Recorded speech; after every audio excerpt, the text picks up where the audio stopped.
Le secteur forestier est une solution pour pallier au réchauffement climatique, mais pour mettre en place des solutions efficaces, il est nécessaire de quantifier le dioxyde de carbone dans la deuxième plus grande forêt tropicale du monde.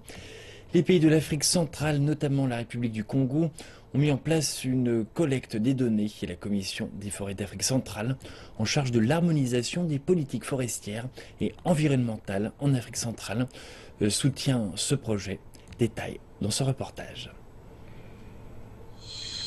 Dans la recherche de solutions sur le réchauffement planétaire, la communauté internationale s'accorde sur le fait que le secteur forestier reste le plus efficace et le moins coûteux de toutes les solutions. Les négociations sur le plan technique ont été bouclées. Les pays qui doivent s'engager doivent être capables de quantifier la séquestration de carbone qu'il y a dans leurs forêts. Nous, dans le bassin du Congo, combien de gaz, combien de tonnes de CO2 que nos forêts séquestrent? Voilà une grande question qui s'est posée aux pays du bassin du Congo. 6 pays de l'Afrique centrale, notamment le Congo, le Cameroun, le Gabon, la Guinée équatoriale, la République centrafricaine et la République démocratique du Congo, ont exprimé le besoin d'avoir la formule mathématique permettant d'estimer le facteur d'émission de carbone forestier.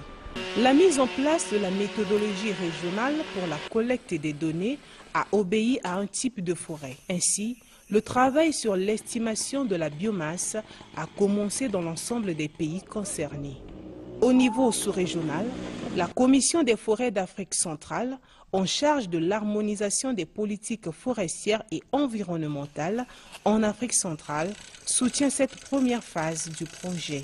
En effet, ces pays devraient être capables de quantifier le taux de CO2 de leurs pays respectifs. Au niveau de la sous-région, on a vu que la strate qui est dominante, c'est la strate de forêt s'intervenant donc sur terre ferme. Donc, au niveau de chaque pays, sur le besoin des pays, on a fait encore une stratification pour pouvoir définir donc, les types forestiers qui sont représentatifs de la sous-région. Pour chaque pays, on a les types forestiers définis. Congo-Brazzaville est l'un des pays qui a exprimé le besoin de connaître la quantité réelle de stocks que séquestrent ces forêts.